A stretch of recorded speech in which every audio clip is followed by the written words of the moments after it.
দাদা ১ম এই জানতে চাইবো যে আপনার নামটা যদি আমি শিরিষ বর্মন। আচ্ছা, আপনি কোথা থেকে এসেছেন? আমি কুচবিহার ডিস্ট্রিক্ট। কুষ্টিয়া ডিস্ট্রিক্ট।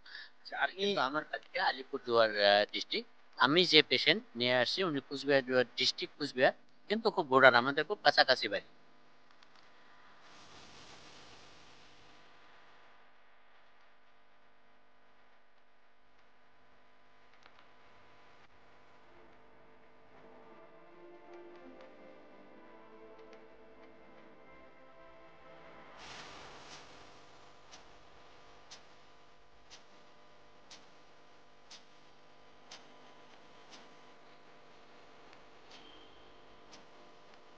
তো বন্ধুরা, আমি শ্রীমন্ত আর এখন আমি বসে রয়েছি সেন্ট জর্জ হসপিটালের যে বসার জায়গা, সেখানে কিন্তু বসে রয়েছি। সঙ্গে আমি একজন বাঙালি দাদাকে পেয়ে গেছি।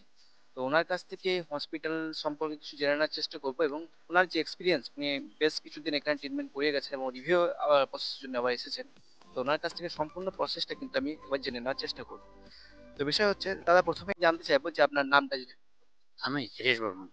আচ্ছা, আপনি কোথা থেকে এসেছেন? আমি কুচবিহার ডিস্ট্রিক্ট। কুষ্টিয়া ডিস্ট্রিক্ট। আচ্ছা, আপনি কিন্তু আমার বাড়িটা আলিপুরদুয়ার ডিস্ট্রিক্ট। আমি যে পেশেন্ট নিয়ে আসছি উনি কুচবিহার ডিস্ট্রিক্ট কুচবিহার, কিন্তু খুব বর্ডার, আমাদের খুব কাছাকাছি বাড়ি, একই পাড়ায়। কিন্তু এখানে এই পার আর ও পার। আচ্ছা, আপনি এই যে সেন্ট জর্জ হসপিটালে এসেছেন, এটা আপনার কিন্তু সেকেন্ড টাইম, তাই তো? হ্যাঁ, আচ্ছা, আচ্ছা, আপনি যখন ফার্স্ট টাইম এসেছিলেন তখন ট্রিটমেন্ট প্রসেসটা যদি আমরা দর্শকদেরকে বলেন যে কিভাবে আপনি অ্যাপয়েন্টমেন্ট করেছেন এবং কি ট্রিটমেন্টের জন্য এসেছেন এবং পেশেন্ট কতটা এখানে ট্রিটমেন্ট করে সুস্থ হয়েছে, এসব বিষয়গুলো যদি আপনি একটু ক্লিয়ারলি আমার দর্শকদের সামনে একটু আলোচনা করেন, তাহলে খুব ভালো হয়। তো আমি যখন ফার্স্ট আমার যে পেশেন্ট, ওনাদেরকে আমরা লোকালিটি ভাবে কুচবিহারে আমরা ট্রিটমেন্ট করাই। উনার যে সমস্যা, লাস্ট কুচবিহার ডক্টর সাহেব আমাদেরকে বলল যে উনার এখানে ট্রিটমেন্ট আর হবে না, কারণ এখানে আমাদের যন্ত্রপাতি অনেক কিছু অভাব আছে, আপনি বাইরে কোথাও নিয়ে চলে যান। তো আমরা বাইরে কোথায় নিয়ে যাব, আমরা খবর করার পরে সেনজন হসপিটাল নিয়ে চলে আসলাম। এখানে এসে অ্যাডমিশন হওয়ার পর আমরা ডক্টর সাহেব যে সার্জেন, তো এখানে এসে ফার্স্ট আপনি অ্যাডমিশনটা কিভাবে করলেন? আমরা এখানে অ্যাডমিশন আসলাম। এসে আসার পরে এখানে আমরা জানলাম যে অমুকখানে রেজিস্ট্রেশন করতে হয়।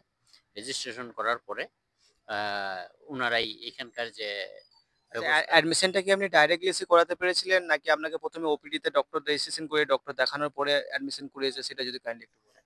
না, অ্যাডমিশনটা আমি নিজে ডাইরেক্ট করে এখানে মানে করেছি। ওখান থেকে এসে ডাইরেক্টলি এমার্জেন্সি এসেছেন, ডাইরেক্টলি আমি এমার্জেন্সি। এখানে খবর নিই যে কোথায় এখানে পেশেন্ট নিয়ে আসলে কোথায় রেজিস্ট্রেশন করতে হয়, কিভাবে অ্যাডমিশন, আমি বাইরে কোনো এক দাদার কাছ থেকে জেনে নিয়ে আমি ডাইরেক্ট নিজেই অ্যাডমিশন অ্যাডমিশনটা করে করি। দিয়েছেন। হ্যাঁ।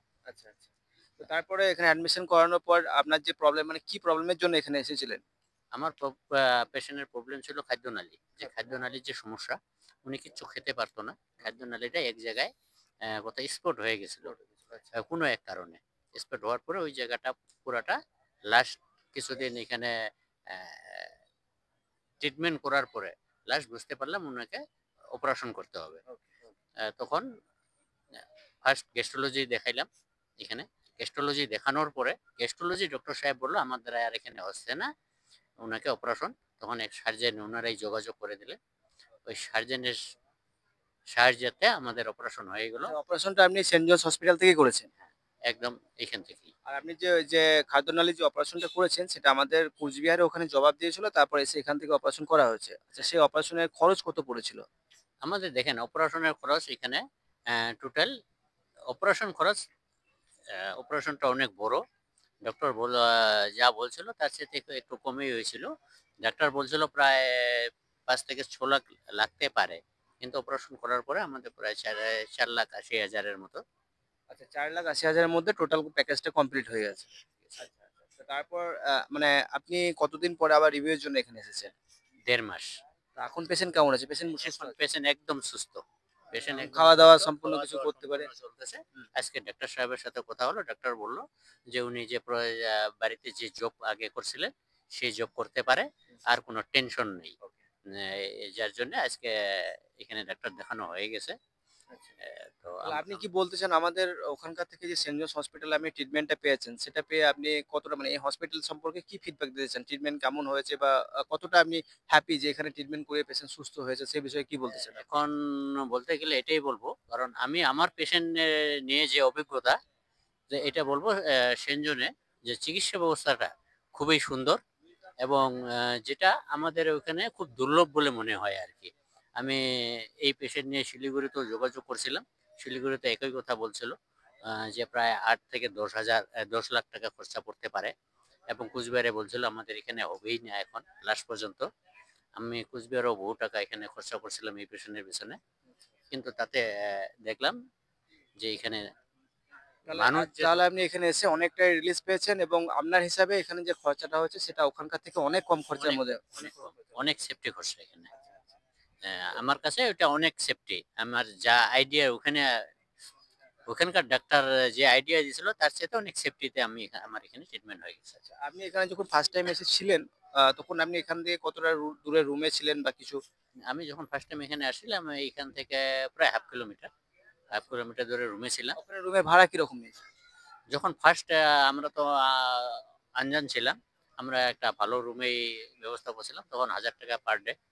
কিন্তু 2-4 দিন থাকার পরে আমরা যখন ডাক্তারবাবুর কাছে জানলাম যে এই অপারেশনটা একটু সময় নেবে, অপারেশনটা দীর্ঘমেয়াদী প্রায় 2 মাসের মতো টাইম নেবে, তখন আমরা ওইখানে পাশে পিজিতে আমরা free monthly bed monthly system আমরা ওখানে ভাড়া নিই। 20,000 টাকা মান্থলি। আচ্ছা, 20,000 টাকার করে আমরা 2 মাস ওখানে নিই। 2 মাস 20,000 টাকার মধ্যে আমাদের খাওয়া দাওয়াটা ফ্রি ছিল। ফ্রি ছিল ওখান থেকেই আর কি। তো বিষয় হচ্ছে তাহলে প্রথমে যখন আপনি আসেন ওই অ্যাডমিশনের ভর্তি করা থেকে আপনার সার্জারি করা পর্যন্ত মানে ডিসচার্জ হওয়া পর্যন্ত কত টাইম লেগেছিল টোটাল? আমাদের তখন প্রায় 75 দিনের মতো লাগছিল। টোটাল ওই প্রসেসটা 75 দিন 75 চলেছিল। দিন, আপনি আসা থেকে অ্যাডমিশন করা, সার্জারি করা, ডিসচার্জ করা 75 দিন 75 দিন সময়টা লেগেছে। সময়টা লেগেছিল। তার মধ্যে মাঝখানে মাঝখানে গ্যাপ ছিল, যার কারণে আমরা এত দূর আপ ডাউন না করে আমরা ওই পিজিতে ভাড়া ছিল। এখানেই ভাড়া ছিলেন। আচ্ছা, আচ্ছা, আচ্ছা। খুব ভালো। তো এত সুন্দর দাদার কাছ থেকে একটা ফিডব্যাক পেলাম সেন্ট জনস হসপিটাল সম্পর্কে। উনি বাঙালি কোচবিহার থেকে এসেছেন। আর ওনার অভিজ্ঞতা যতটা পারলে উনি শেয়ার করলেন। তাই আমি আশা করব উনার ফিডব্যাক পেয়ে অনেকে উপকৃত হবেন এবং উনি যে আমাদের যে ট্রাকিয়া টিউব আছে মানে খাদ্যনালী সেখানে সেই সার্জারি করতে এখানে এসেছিলেন। তো উনি উনার পেশেন্টরা এখন যথাযথ সুস্থ। তো আমরা চেষ্টা করব পরবর্তী ভিডিওতে অন্য কোনো প্রবলেম নিয়ে আমরা ডিসকাস করার। তো আজকে দাদাকে অসংখ্য ধন্যবাদ দাদা। ভালো থাকবেন, সুস্থ থাকবেন। আর আমার দর্শকদেরকে এত সুন্দর একটা ইনফরমেশন দেওয়ার জন্য আপনাকে অসংখ্য ধন্যবাদ। ভালো থাকুন, সুস্থ থাকবেন দাদা।